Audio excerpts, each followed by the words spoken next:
चेतन सत्ता ही है आनंदमय। आनंद और चेतन दोनों में कोई भेद नहीं है। जैसे अग्नि के दाही का शक्ति अलग नहीं है, ऐसे ही चेतन और आनंद अलग नहीं है। जड़ीय वस्तु कभी चेतन को आनंद दे नहीं सकता है, क्योंकि आनंद है चेतन धर्मी पदार्थ, जड़ में आनंद नहीं है। जड़ किसे कहते हैं? जड़ कहते हैं जिसका नाम रूपात्मक जगत, जिसका नाम है और रूप है, रूप है तो नाम है। ये जो नाम रूपात्मक आँख खोल के जो भी वस्तु हमारे सामने दृश्य होता है, ये सब नाम रूपात्मक। नाम है तो रूप है, जिसका रूप है तो उसका नाम भी है। इसको कहते हैं जड़, जो अचल पदार्थ हो, जो स्वयं कुछ कर नहीं सकता है, जिसका अपना कोई अनुभव शक्ति है नहीं। शरीर भी जड़ है, लेकिन शरीर में चेतन आकर के इस तरह से शरीर से तदात्म होकर के शरीर को ही मान लिया मैं हूँ, शरीर के द्वारा ही प्रकृति के गुण समूहों को भोगना शुरू कर दिया है। प्रकृति कर्म करती है, लेकिन पुरुष वो मानता है जैसे मैं कर रहा हूँ। बस पुरुष के गुण प्रकृति में, प्रकृति के गुण पुरुष में आरोपित हो गया। आरोप प्रत्यारोप मात्र, वास्तव में इसमें सत्यता है नहीं। यह है माया, इसी को कहते हैं माया। कर्म प्रकृति करती है, पुरुष करते नहीं है। जैसे बिजली है, बिजली जल रही है, ये तो एक बनाया गया है बिजली है, एक बल्ब बनाया, उसमें नाना प्रकार की इलेक्ट्रिसिटी चार्ज होने का क्रिया इस तरह से बनाया है, जिसका उसका मैकेनिज्म तदनुसार उसका क्रिया। पंखा घूमता है, रॉड लाइट ऐसे लंबा जलता है, ऐसे मशीन मूवमेंट करता है। लेकिन इलेक्ट्रिसिटी सिर्फ है, इलेक्ट्रिसिटी कुछ करता नहीं है। मशीन स्वयं कुछ कर नहीं सकता है, मशीन निष्क्रिय है। लेकिन मशीन इलेक्ट्रिसिटी बिना मशीन निष्क्रिय है, काना कौड़ी दाम नहीं है। अगर इलेक्ट्रिसिटी बिजली नहीं रहती है तो हमारा पंखा कोई काम का नहीं है। और पंखा मैकेनिज्म ऐसा है, बिजली ऐसे घूमता रहता है। ये जो लाइट है ये घूमेगा नहीं, उसका मैकेनिज्म ऐसा है, वो फोकस देगा, वो फोकस देगा। तो रूप के द्वारा पहचान होता है प्रकृति, ये बनाया हुआ है, किसी ने बनाया है। लेकिन बिजली ऐसे नहीं, वो देखने में आता नहीं है। उसको क्रिया के द्वारा जब पंखा चलना शुरू हो जाता है तो हम कहते हैं हाँ हाँ बिजली आ गई है, अब बिजली है। क्रिया के द्वारा पहचान, यह है इलेक्ट्रिसिटी, उसका रूप नहीं, क्रिया। और वस्तु रूप है, उसे देखने में आता है। बल्ब है, पंखा है, मशीन है, कुछ भी है, ग्राइंडिंग मशीन, ये मशीन, नाना प्रकार मशीनरी। जैसे जैसे मशीन बनावटी है तदनुसार मशीन मूवमेंट करता है। लेकिन वो मूवमेंट बिजली नहीं करती है, बिजली बस है। लेकिन बिजली बिना मशीन चलेगा नहीं, और मशीन के बिना बिजली कुछ निष्क्रिय, बिजली कुछ कर नहीं सकता है। दोनों का चाहिए, बिजली भी चाहिए, मशीन भी चाहिए। ऐसे ही चेतन और जड़, ये जड़ है शरीर, चेतन है आत्मा। दोनों मिल करके देखो ना, खेल रहा है, पुतला खेल रहा है, हंस रहा है, नस रहा है, डुल रहा है, बोल रहा है, चल रहा है। लेकिन है प्रकृति जड़, ये जड़ है। ये मातृ जठर में शुरुआत, श्मशान में परिसमाप्ति। ये मातृ जठर में इसका शुरुआत हुआ, एक छोटा सा बीज, एक से सीमन सेल, एक सीमन सेल।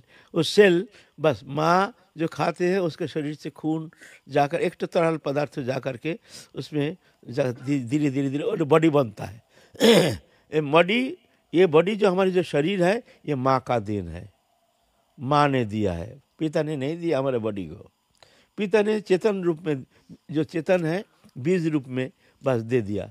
बस दोनों जड़ और चेतन, माँ के देन, माँ जो दिए हैं शरीर और पिता दिए हैं चेतन, दोनों मिलकर के शरीर बन गया, तदात्म होकर हो गया एक जीव चैतन्य सत्ता।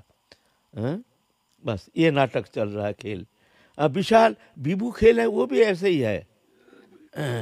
जो विशाल सृष्टि प्रक्रिया वो भी ऐसे ही चल रही है। वो भी ऐसे ही विराट पुरुष, वो चेतन सत्ता को छोड़ रहे हैं प्रकृति के अंदर। प्रकृति उस तरह से जल रूपा प्रकृति चेतन से मिल करके ये सृष्टि रचना किए हैं। रचना जो देख रहे हैं ना, पूरा दोनों प्रकृति, जो दोनों सत्ता जो है, एक जल रूपा प्रकृति, एक चेतन रूपा प्रकृति, अपरा प्रकृति, एक परा प्रकृति, दोनों प्रकृति मिलकर के सृष्टि रचना करके भगवान खेल रहे हैं। शरीर भी परा प्रकृति और अपरा प्रकृति दोनों का मिलन भूमि है शरीर। इसमें परा प्रकृति है चेतन, अपरयमित स्तन्यं प्रकृति विद्धि में परम जीवभूतं महाबाहो जयदंग धार्यत जगत। अपरा प्रकृति और चेतन रूप परा प्रकृति, ये चेतन जो है ये धारण करके रखा है इसको, नहीं तो ये निष्क्रिय हो। जैसे मान लो अगर मर जाए, अभी मर जाएंगे तो शरीर निष्क्रिय, क्योंकि वो तो अपरा प्रकृति जरूर रूपा है ना, वो धारण करने वो अपने को कुछ कर नहीं सकता है। 2 दिन में सड़ना शुरू हो जाएगा, गलना शुरू हो जाएगा। धीरे धीरे आप 10 साल बाद आके ऐसा पड़ा रहेगा ना, 10 साल बाद आके देखेंगे उसका अस्तित्व है ही नहीं। कहाँ गया वो शरीर, फिगर कहाँ गया, शरीर तो था वो कहाँ गया ना, वो पांच तत्व में विलीन हो गया। अग्नि जल आकाश वायु पृथ्वी वो धारण कर नहीं सकता है।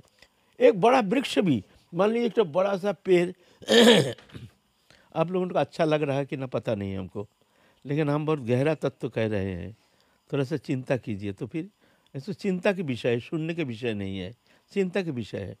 एक पेड़ को आपने काट दिया, बड़ा पेड़, कुछ मत कीजिए, उसको रहने दीजिए, ऐसे ही पड़ा रहने दीजिए। 1 साल 2 साल 5 साल 10 साल पीछे देखेंगे, धीरे धीरे वो पेड़ धीरे धीरे सूखते एक समय जा करके देखेंगे एकदम विलय हो गए, पेड़ है ही नहीं। कहाँ गया उतना बड़ा शरीर, फिगर कहाँ गया ना, वो चेतन था, ये धारण करके रखा था, वो चेतन चला गया, अब अपने को धारण करने असमर्थ, और 5 तत्व में विलीन हो गया ऑटोमेटिकली। अग्नि जल आकाश वायु पृथ्वी, बस खत्म, उस अस्तित्व ही खत्म। धारण करके रखा है चेतन, शरीर को धारण करके रखा है चेतन। हमारे अंदर चेतन है जो भगवत अंशो जीव अविनाशी, चेतन अमल सहज सुख राशि, वो चेतन हूँ मैं। ये धारण करके रखा है शरीर को।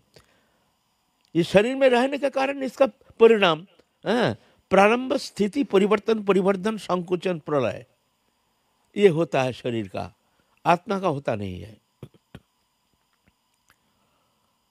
प्रारंभ होता है मातृजठर में शुरुआत, स्थिति होती है 100 साल 50 साल, जब तक शरीर रहे। परिवर्तन, आणविक परिवर्तन होता है हमारे अंदर, परिवर्तन हो रहा, बढ़ता है। एक बच्चा धीरे धीरे बड़ा होता जाता है, आणविक परिवर्तन होता है। हम लोग जो खाते हैं उसके अंदर, हमारे अंदर सप्त धातु से बना शरीर है। इसमें अगर इस हर पार्ट्स को अलग अलग किया जाए हमारे शरीर का, इसमें 6-7 धातु मिलेगा आपको, सप्त धातु।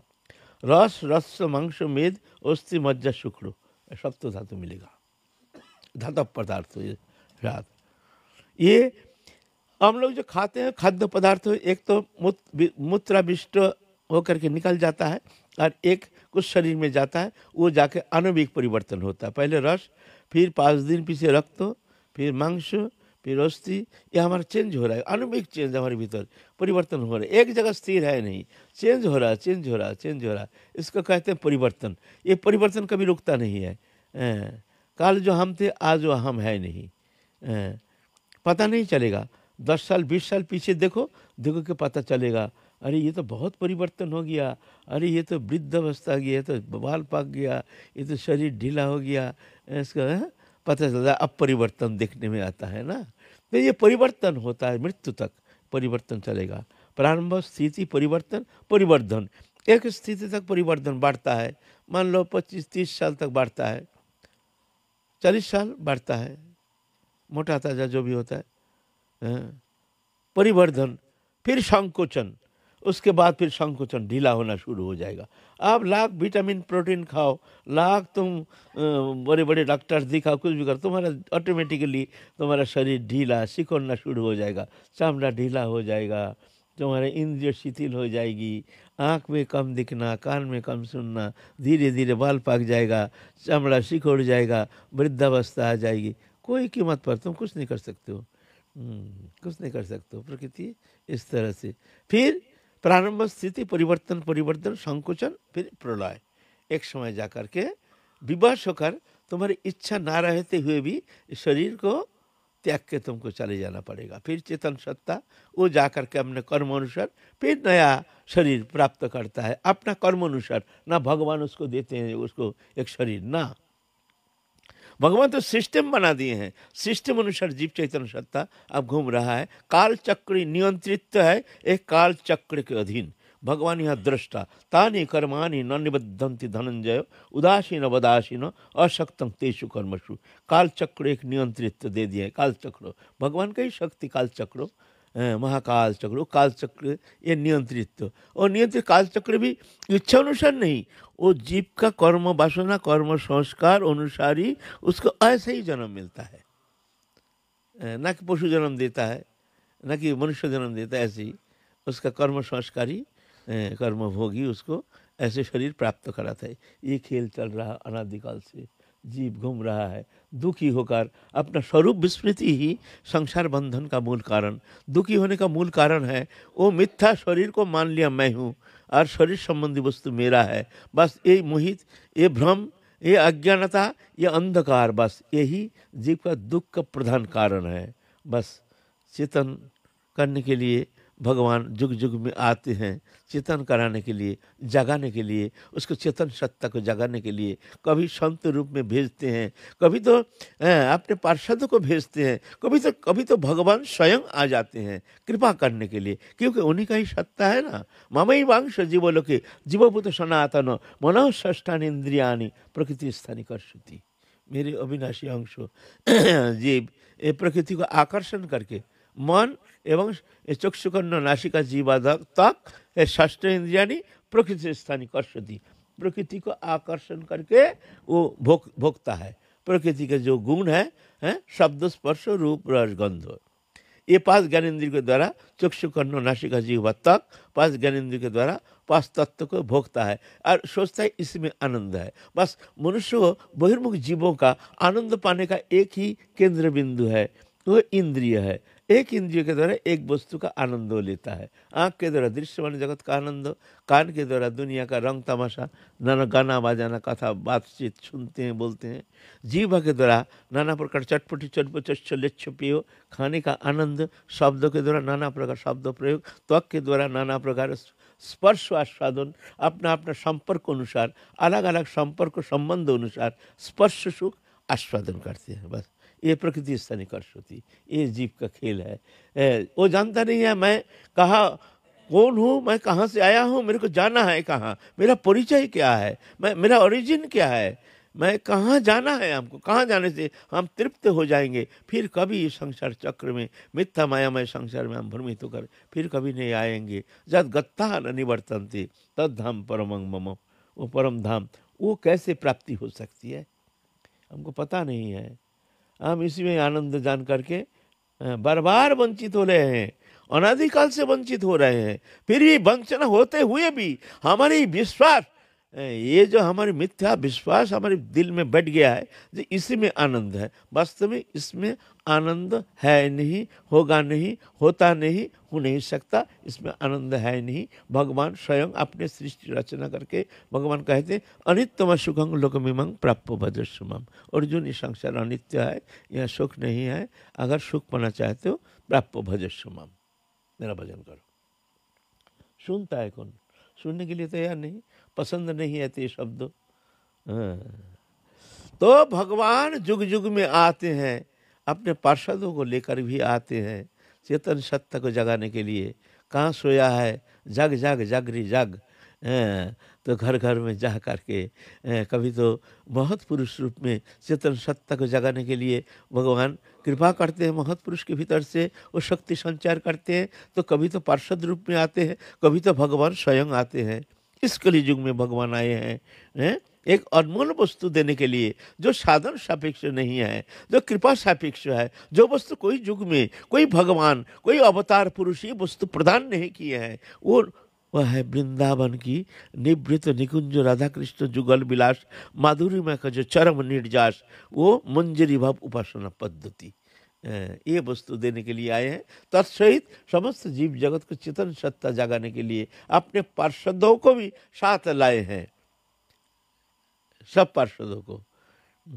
तो हम लोग इसके पहले अष्ट गोस्वामी के जीवन चरित्र संबंध में, उनके पावन मंगलमय जीवन चरित्र संबंध में आस्वादन किए हैं रूप सनातन भट्ट रघुनाथ, श्रीजीव गोपाल भट्ट, दास रघुनाथ, लोकनाथ गोस्वामी, कृष्णदास कविराज गोस्वामी। ये अष्ट गोस्वामी है। राधारणी के प्राणसखी, रूप मंजरी, रति मंजरी, विलास मंजरी, कस्तूरी मंजरी, मंजुलाली मंजरी, रस मंजरी, गुण मंजरी, लवंग मंजरी, अष्ट मंजरी।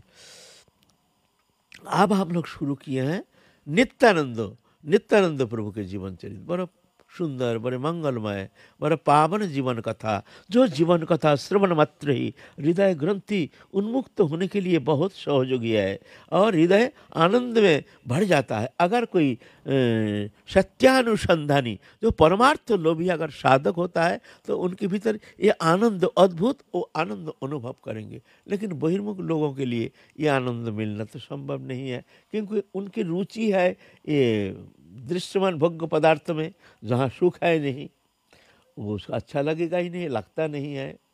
लेकिन परमार्थ लोभी जो है उनको अच्छा लगेगा, उनको एक आलोक दिशा मिलता है, जो वह कितना सुंदर जीवन चरित्र श्रवण करके दिल जैसे आनंद के शिहरण मिलता है, उनके भीतर एक आनंद की अनुभूति है। और क्या ना तत्सहित एक भजन करने के लिए एक तीव्र स्पृहा जागृति होती है, ना हमको भजन करना है। ऐसे प्रेममय, ऐसे करुणामय, ऐसे दयामय, ऐसे भगवान आए हैं। आहा, हम क्या बीत था मायामय संसार, जो कभी हमको सुख देंगे नहीं, जो सुख दे नहीं सकते हैं, ऐसे मिथ्या वस्तु के पीछे हम घूम रहे हैं। तो उनको भजन करने का स्पृहा जागृति होती है।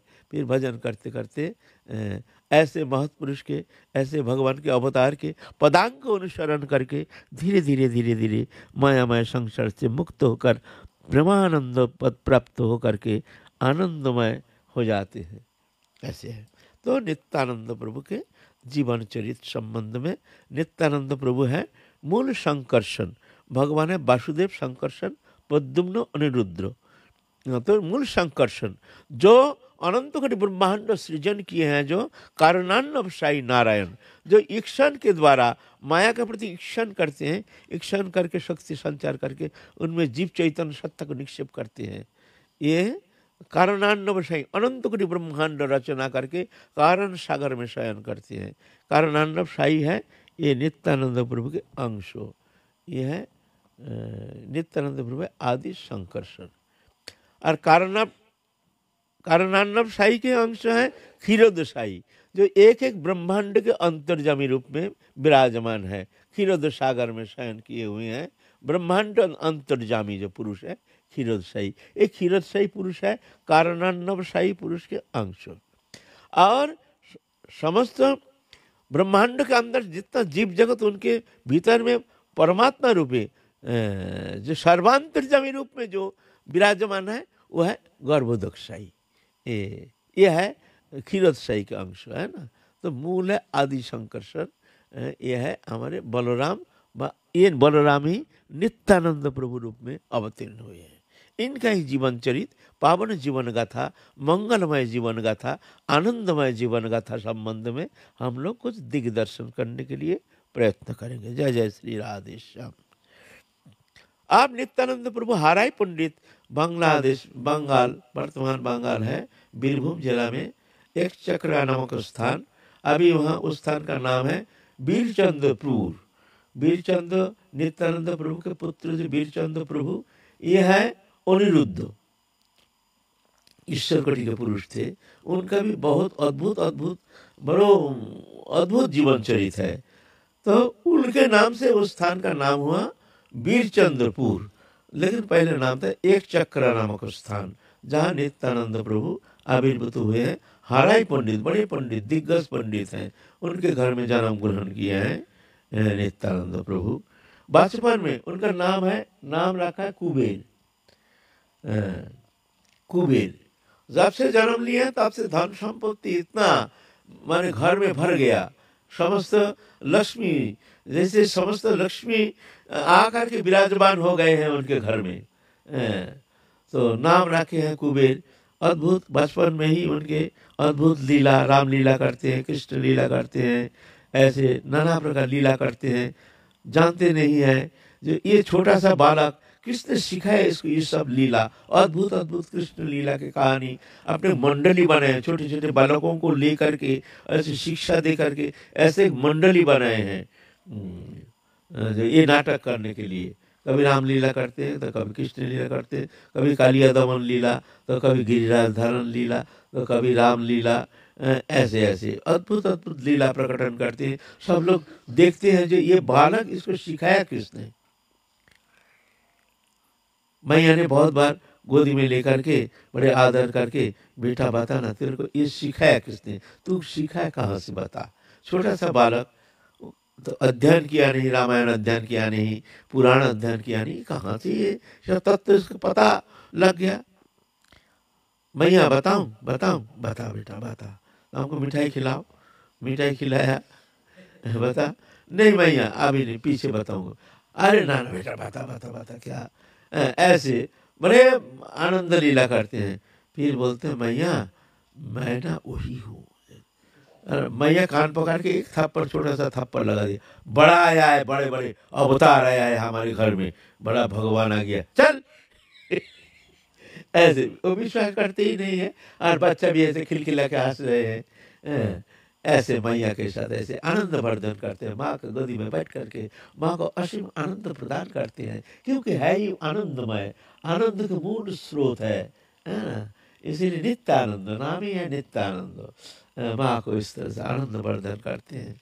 बच्चा इस तरह से खेल रहे हैं, घर में आनंद की कोई ठिकाना नहीं। बालक का मुख पलक में, अगर माता पिता बालक को मुख दर्शन नहीं करते हैं तो पागल हो जाते हैं। कहीं बच्चा खेलते खेलते कहीं इधर उधर चले गए हैं तो उन्मत्त होकर के कभी पिता भागते हैं, भागते हैं पिता, कभी हराई पंडित, कभी माता पद्मावती, ये घर वो घर, मेरा कुबेर को देखा, मेरा कुबेर कहाँ गया। बस एकदम पलक नहीं देखने से रोना पीटना शुरू हो जाता है, जैसे अपने जीवन धारण करने का एक प्राण केंद्र जैसे बन गया ये कुबेर।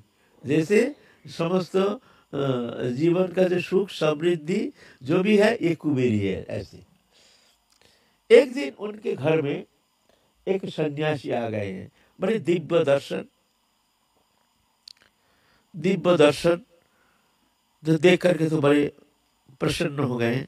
पहले तो ऐसा था, घर में कभी साधु संत आ जाते हैं तो बड़े आदर के साथ उनका सादर सत्कार करते थे। साधु सेवा, संत सेवा, फिर मान लो कुटुंब सेवा, कोई घर में अतिथि आ जाते हैं, अतिथि सेवा के बहुत महत्व। कोई अनजान कोई भी व्यक्ति कभी किसी भी समय किसी गृहस्थ के घर कभी भी आ जाते हैं तो उनको बड़े आदर के साथ उनकी सेवा करना। लेकिन अभी तो वो दिन गया, अभी तो ना साधु का आदर है ना कोई और कोई तृतीय व्यक्ति आने से कोई आदर है नहीं, ऐसा नहीं, बहुत कम है। आतिथ्यता, आतिथ्य जो है वो अभी बहुत कम हो गया। अभी तो अपने कुटुंब जो प्रियजन जो है तो बस उन्हीं को लेकर के ये मत्तता, ना कोई साधु संत जाने से कोई आदर बुद्धि, ऐसे है। जस्य गृहे हरिभक्त भुंक्ते तस्य गृहे हरिभुक्ते स्वयं, जस्य हरिभुंक्ते तस्य तृप्ति जगतत्रयम्, पुराण के श्लोक है। बोलते जिनके घर में हरिभक्त भगवान के भक्त जो है प्रसाद पाते हैं बैठ करके, जस्य गृहे हरिभक्त भुंक्ते तस्य भुंक्ते हरिशयम, मान लो भगवान उनके घर में प्रसाद पा रहे हैं तो ये जान लेना भगवान तो साक्षात नहीं आते हैं। क्यों? भक्त हृदय भगवान की निवास स्थली। भगवान कहाँ निवास करते हैं? भगवान भक्त के हृदय में निवास करते हैं। इसका मतलब हम जैसे भक्त नहीं, हम लोग तो दिखावा है।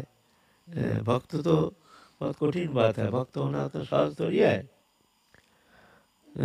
भक्त तो बहुत कठिन बात है। जिनके मन में कोई कामना वासना नहीं, जिनके हरिभक्ति छोड़ करके और कोई चाहन नहीं, जिनका जीवन भगवत चरण में पूर्ण रूप में समर्पित है, हरि कथा ही जीवन के जिनके एकमात्र आधार है, जिनका मन में राग देश है नहीं, साम्यावस्था है, सबके प्रति समता बुद्धि है, ऐसा जो भक्त है, ऐसा भक्त अगर किसी के घर में प्रसाद पाते हैं तो मान लो भगवान स्वयं उनके घर में प्रसाद पाते हैं। ये उतना साहस नहीं है। जस्य गृहे हरिभक्त भुंगते तस्य भुंगते हरि स्वयं, और जस्य हरिभक्त तस्य तिरुपति जगत त्रयम। और जहाँ भगवान प्रसाद पा रहे हैं मान लो, वहाँ 3 लोग तृप्त हो जाता है। माने उनका लाखों लाखों जन्म का जो अनर्थ जो है नष्ट हो जाता है। एक हरि भक्त अगर घर में प्रसाद पा लिया तो, है ना। तो पहले तो ऐसे आदर था, और साधु भी ऐसे ही थे, भजनानंदी साधु सब। अभी तो क्वालिटी तो बहुत, क्वांटिटी तो बहुत बढ़ गया, क्वालिटी खराब हो गया। क्वांटिटी माने साधु खूब दिखता है रास्ता घाट में, सब जहाँ तहाँ देखो साधु है। क्वांटिटी तो खूब है, लेकिन क्वालिटी थोड़ा विचार की विषय है। जय राधे। तो जब आए हैं हराई पंडित के घर, बड़े प्रसन्न हो गए। दिव्य दृष्टा एक पुरुष आए हैं, बड़े आदर करके, आहा हमारे आज सौभाग्य के सूचना है। कोई घर में अगर साधु संत आ जाता है, लेकिन आजकल ना बड़ा झमेला हो गया। आजकल ना ये दिल्ली बम्बई ठम्बई ये सब शहर अंचल में क्या होता है, साधु बन के ना दोपहर के समय, हम निंदा नहीं कर रहे हैं, दोपहर के समय चले जाते हैं। सब पुरुष लोग सब ऑफिस अदालत इधर उधर चले जाते हैं, मैया लोग रहते हैं, मैया लोग थोड़ा कोमल स्वभाव होते हैं, वहाँ जाके सीधाई दिखाना शुरू करते हैं। ये कर देंगे, वो कर देंगे, वो कर देंगे, ऐसे कैसे नाना प्रकार बोल बाल के फिर उनको फंसा लेते हैं। फंसा के बड़ा बड़ा दक्षिणा हमको, हम एक यज्ञ कर देंगे, एक यज्ञ करेंगे, दो हमको 20,000 रुपया दो, लो। ऐसा खूब धंधा चल रहा है ना। तो मुश्किल है अगर ऐसे सेवा रोज रोज अगर ऐसे 2-4 आ जाए साधु घर घर में, तो झमेला गृहस्थी के लिए तो झमेला हो जाएगा भाई। सेवा तो दूर की बात है, श्रद्धा तो उड़ जाएगी, हवा में उड़ जाएगा श्रद्धा, है ना। ऐसी परिस्थिति में क्या किया जाए? ऐसे परिस्थिति में जावत श्रद्धा अनुसार बस उनको प्रत्यक्षण मत करो, उनको अपने श्रद्धा अनुसार कुछ दे करके, ज़्यादा ये नहीं, वातावरण नहीं, उनसे ज़्यादा बात, अगर घर में कोई नहीं है ज़्यादा बातचीत मत करो। बाबा ये हमारे इतना है, आप प्रसन्न हो जाइए बोल करके, अच्छा बाबा दंडवत, और बात नहीं, सीधा चले आओ, घर में आ जाओ। ऐसे अगर तुम्हारी श्रद्धा हो ना, ऐसे अच्छा कोई महात्मा है, मन हुआ कि हम प्रसाद पवाएंगे, तो तुम आग्रह करो, देखो उनकी कितना आग्रह। नहीं तो बाबा काल यहाँ प्रसाद पाइए, वो तो अलग बात है। ऐसा ये नहीं कि वो कहेंगे हम बद्रिकाश्रम जा रहे हैं, हमारे को ये चाहिए वो चाहिए वो चाहिए, आप हमको 10,000 रुपया दे दो। ऐसा भी होता है। बहुत बहुत श्रद्धालु हैं, बहुत मुश्किल पड़ जाते हैं, फिर कभी कभी श्राप भी देने के लिए तैयार हो जाते हैं, और मैया लोग भयभीत तो हो जाते हैं। ऐसा ये सब हम जैसे धंधाबाज भी बहुत आजकल मिलेगा आपको। तो पहले तो श्रद्धा की बात है। श्रद्धा तो ऐसे हरिभक्त तो अगर सही सही जो भगवत भजन करते हैं, ऐसे समर्पित आत्मा, तो ऐसे भक्त तो अगर कभी गृहस्थ के घर में प्रसाद पाते हैं तो वो बहुत ही मंगलमय, भगवान प्रसन्न हो जाते हैं। तो सोचे हैं ये सन्यासी आए हैं, बड़े आदर करके उनको सादर सत्कार करके उनको तो रखे हैं। तो उनके लिए रसोई बनाने का व्यवस्था की है। बाबा आप यहाँ रह जाइए 2-4 दिन, रह करके आपके सत्संग के द्वारा हमारे हृदय को थोड़ा सा निर्मल कीजिए, बस आपके सान्निध्य चाहिए, आप रह जाइए 2-4 दिन। उनका अलग घर था, रूम भी था, तो अच्छे साधु हैं। तो साधु बाबा अपना भजन भी करते हैं और अपना खुद ही रोषई करके अपना प्रसाद भी पाते हैं। और नित्यानंद प्रभु जो नित्यानंद है, कुबेर को बहुत प्रेम करते हैं। कुबेर भी उनके पास ही रहते हैं, वहाँ से जाते ही नहीं। और माता पिता देखते कुबेर तो बड़े रंग में रंगे, साधु बाबा का रंग में रंग गया। ठीक है, कोई बात नहीं, साधु रंग में रंगे, अच्छा ही है, हमारे बेटा तो साधु ही है। आप 2-5 दिन रह करके साधु बाबा आप विदाई लेंगे। कहते हैं मैया आप तो हमको जाना है, हम तो ऐसे तीर्थ पर्यटन करते हैं, परिव्राजक हैं हम एक स्थान में रहते नहीं हैं, तो आप हमको जाना है। तो हराई पंडित कहते हैं बाबा थोड़ा सा सेवा बताइए, कोई सेवा कुछ वस्तु जरूरत हो रास्ते में।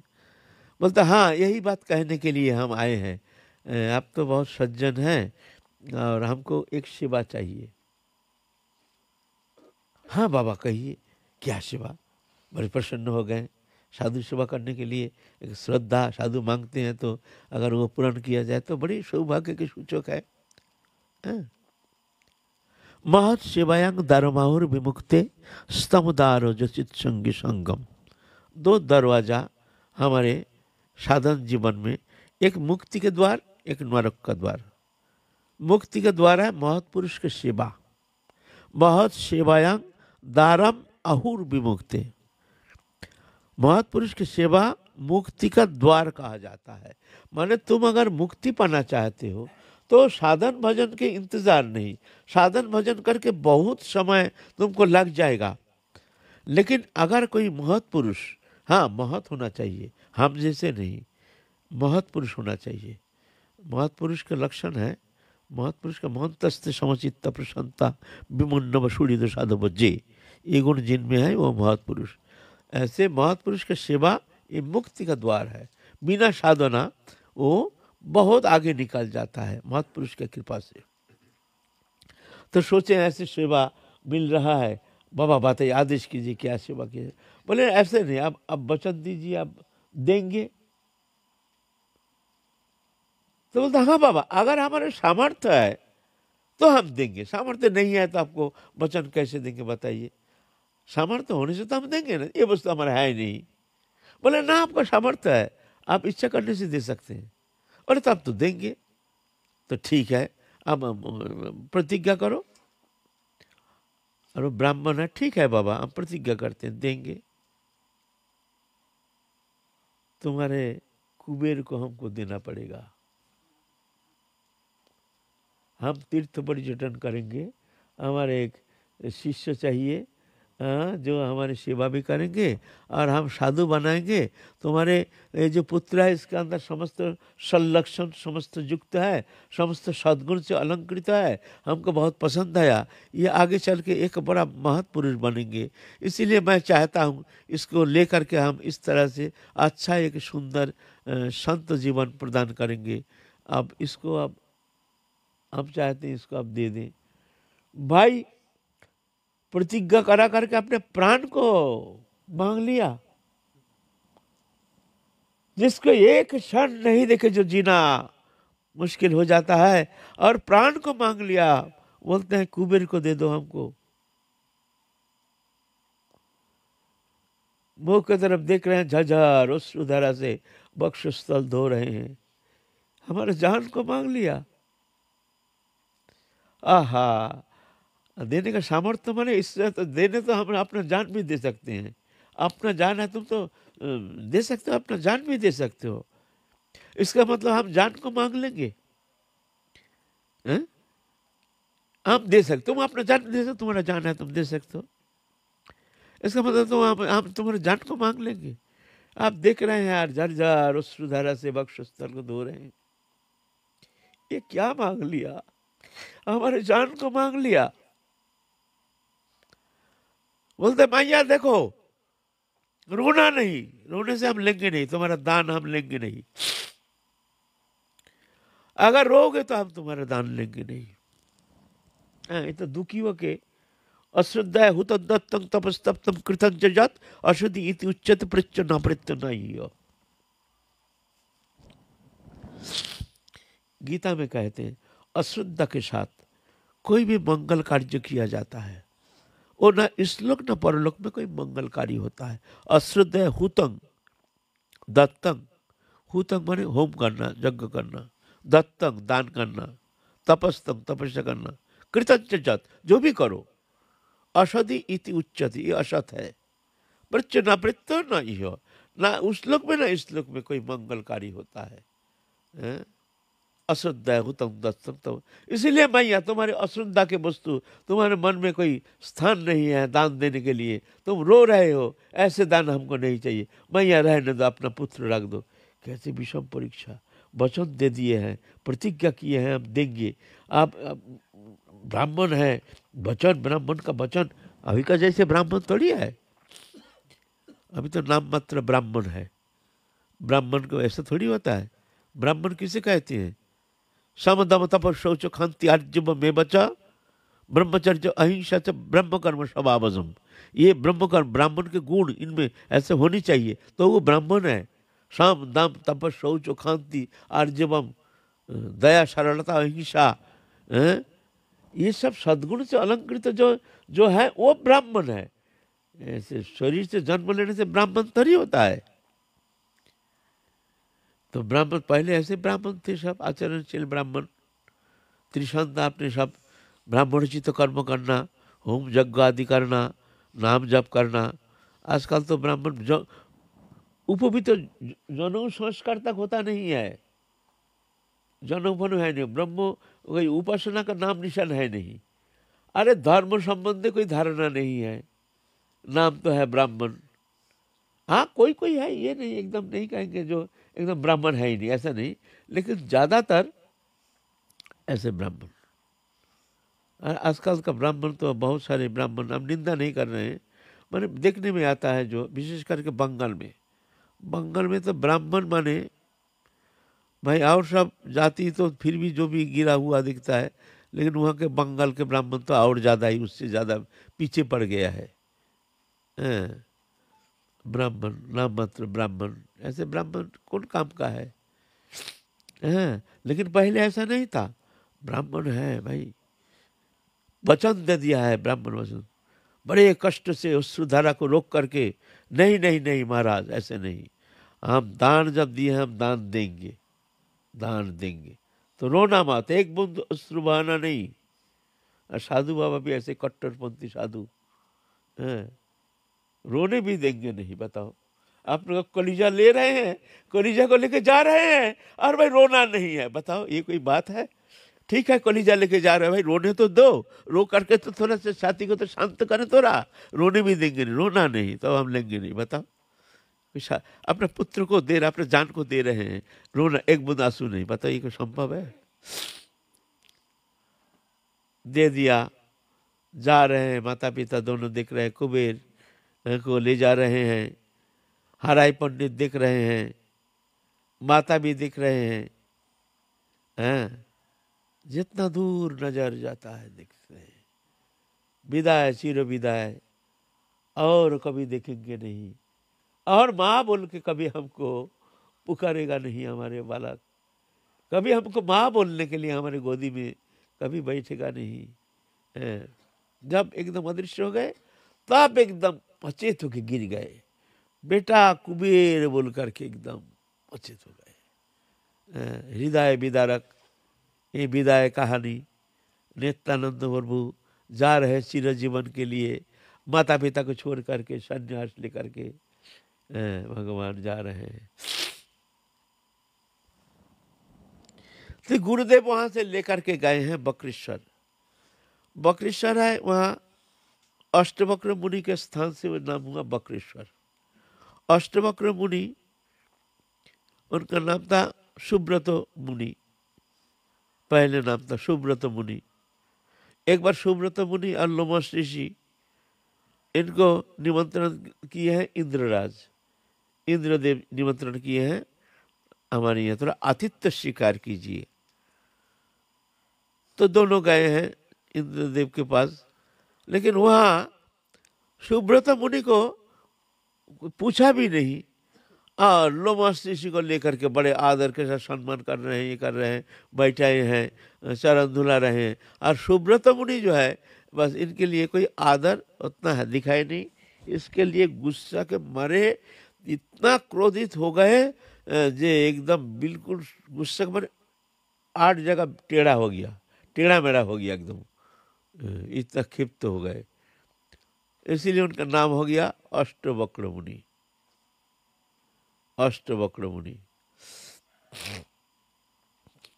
फिर जाकर के वो तो वहां चले आए हैं, आकर के शिव जी का खूब आराधना किए हैं। शिव जी का आराधना करने के बाद शिव जी एक दिन प्रसन्न हो गए। प्रसन्न हो करके जी कहे ठीक है, तो वर मांगो हमसे। बोले प्रभु वर क्या मांगेंगे, आप प्रसन्न हो जाओ। बोलता ठीक है, आज से ये तीर्थ स्थान का नाम होगा वक्रेश्वर। वक्र मुनि, अष्टवक्र मुनि। और तुम्हारा पूजा आगे होगी, फिर हमारी पूजा। तुमको पूजा करके, तुमको आराधना करके जो हमारी पूजा करेंगे, हम उसके ऊपर अधिक प्रसन्न हो जाएंगे।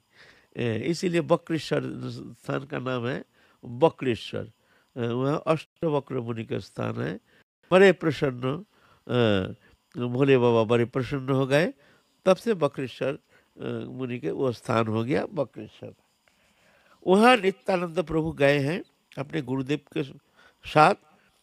फिर गुरुदेव आप चल दिए हैं, वहां से जाएंगे बैद्यनाथ। बैद्यनाथ अब क्या हुआ, नित्यानंद को छोड़ के गुरुदेव चले गए, तुम बैद्यनाथ आ जाओ। बोलो, अब गुरुदेव छोड़ के चले गए, ये भी परीक्षा है। ये नहीं घर छोड़ के जंगल जाने से भाई इतना सहज जीवन नहीं है। साधक जीवन बहुत कठोर होता है। अगर सही सही जो साधक जीवन, जो साधना है, पहले जो हमारे मुनि ऋषि जिस तरह से साधना किए हैं, वो जितना कठोर जीवन है, अभी तो ऐसा नहीं है। अभी तो हर प्रकार की सुविधा, हर जगह रोज ही 10-12 भंडारा तो मिल ही जाता है। लड्डू पूड़ी कचौड़ी रसगुल्ला गुलाब जामुन मिलता है, साधु लोग खा रहे हैं आनंद से। कपड़ा लत्ता एक नहीं 10 कपड़ा लत्ता, कंबल का तो ढेली लग जाता है, बेचते हैं। कंबल उतना तो चाहिए नहीं, हर जगह कंबल। पहले ऐसा नहीं था, पहले बहुत कठोर जीवन था हमारा। हमारा याद है, हम जब गुरु जी के पास आए, कंबल किसको कहते हैं हम देखे नहीं। पहले पहले पहले ये पोष महीना में, ये महीना में बाहर में चौड़ाई में सोते थे, नीचे एक बोरा, माथे में ईटा और एक पतला चादर, चादर नहीं एक रुई का चादर सा था, और एक पतला कपड़ा का गाती। ये हमारा ठंडी, बाहर चौड़े में ठंडी में पड़े रहते थे पोष महीना में, जहाँ 2 डिग्री, अभी के इससे भी ज़्यादा ठंडी, उसमें 0 डिग्री में ऐसे ऐसे जीवन बिताए, कठोर जीवन है। 2 बजे रात को, 2 बजे कुंड में स्नान, राधा कुंड में गोता लगाओ, ठंडी में गोता लगाओ। खाने में नहीं, चलो जंगल के पत्ता खाने को दिया है, हमारा याद है, जंगल का घास फूस खिलाया भाई। खैर हम ये कहते नहीं है हमारे, तो हम लोग जो भी देखे हैं कठोरता क्या है, साधन कितना कठोर होता है, गुरुदेव की कृपा से थोड़ा सा तो आभास तो हुआ है। तो पहले ऐसा था, शिष्य को इस तरह से कठोरता के अंदर शिष्य को साधन शोधन करने के लिए इस तरह से साधन करना जरूरी था।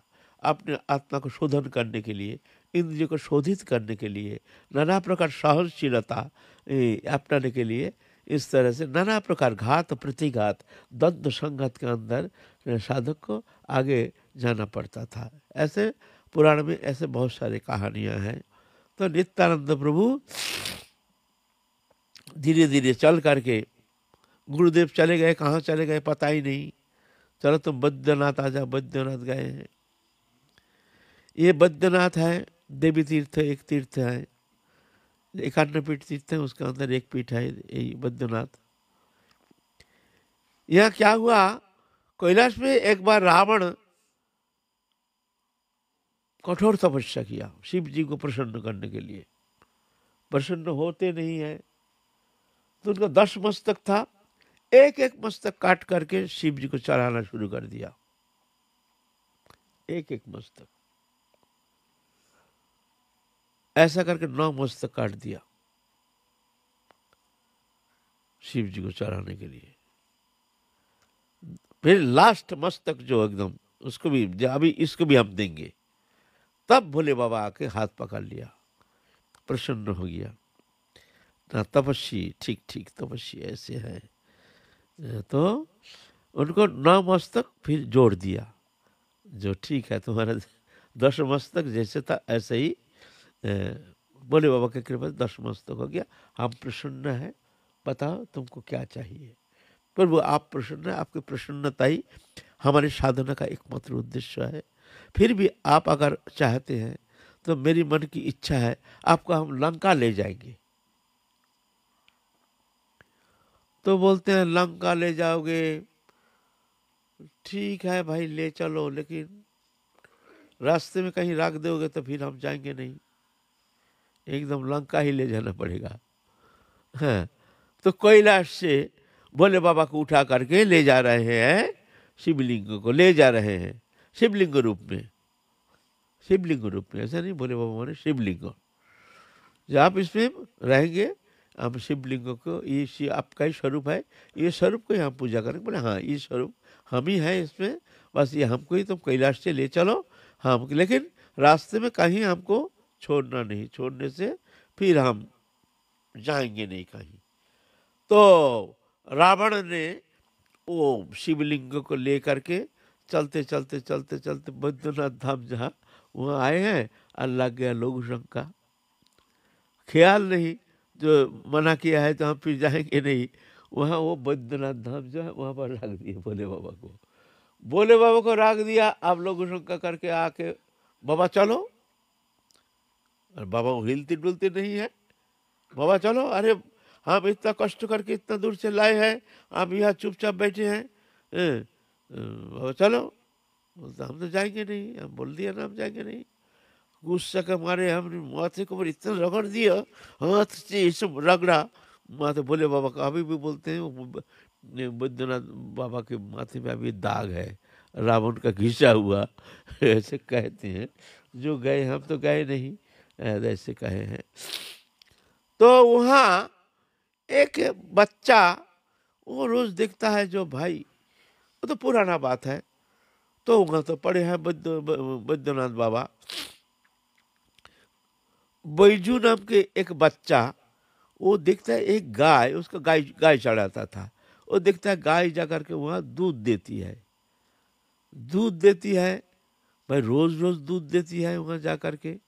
तो वो बच्चा जा करके एक दिन देखते हैं जो भाई क्या है बात, थोड़ा सा जंगल उंगल हटाया, थोड़ा मट्टी उट्टी हटाया, देखते शिवलिंग है, और अच्छा करके बड़ी सुंदर तरीका से मट्टी उट्टी हटा करके अच्छा बड़ा सुंदर दिव्य एक शिवलिंग निकल गया है।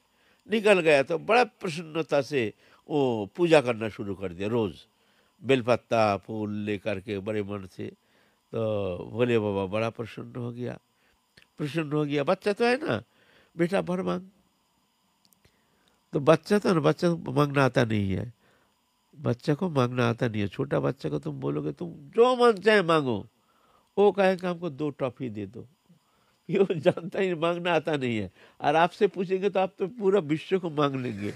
आपको अगर कहा जाए भाई कि तुम कुछ मांगो, तो आप पहले तो उनका आपका कागज लाएंगे, कि लंबा चौड़ा एक कागज लाएंगे लिखने के लिए कि क्या क्या चाहिए। मैंने ऐसा कोई वस्तु नहीं है जो विश्व का सब वस्तु चाहिए आपको। लेकिन बच्चा तो जानता नहीं है। अब छोटा बच्चा को आप कितने भी बोलो तुम जो मन से है मांगो, तुम्हारे विश्व में जो हमको 2 टॉफी दे दो, बढ़िया बस, ऐसे बच्चा। तो उसको कहा भोले बाबा तू क्या चाहता है मांगना हमसे। बोला हमारा गैया ज्यादा करके दूध दे दे, हमारा गैया। बोले ये कोई मांगने का चीज है? ज्यादा करके गैया दूध दे दे, डबल दूध दे दे। अच्छा जा, तेरा गैया पहले से ज्यादा दूध देगी, जा, हो गया। और कुछ मांग, जो बच्चा है मांगना आता नहीं है। अच्छा मैं मैया के पास से बोल के पूछ के आता हूँ, मैया मैया तुम हमारे क्या कहती है। तो गया है मैया के पास, बैजू मैया मैया भोले बाबा ऐसे ऐसे ऐसे सब कहानी सुना है। भोले बाबा कहते हैं कुछ मांग। मैया क्या मांगू? तो भोले बाबा से मांगना जो मेरा नाम के पीछे तुम्हारा नाम हो जाए। ये भोले बाबा जो है, यहाँ जो तुम जो हो ना, मेरे नाम के पीछे तुम्हारा नाम होना चाहिए। तो आया है, भोले बाबा बोलते क्या मांग, क्या चाहिए बता। बोलते मेरे नाम के पीछे तुम्हारा नाम होना चाहिए। बोलते हैं अच्छा ठीक है, वैसे ही होगा। तो वो बैद्यनाथ और बैजूनाथ भी एक उनका नाम है, बैजनाथ।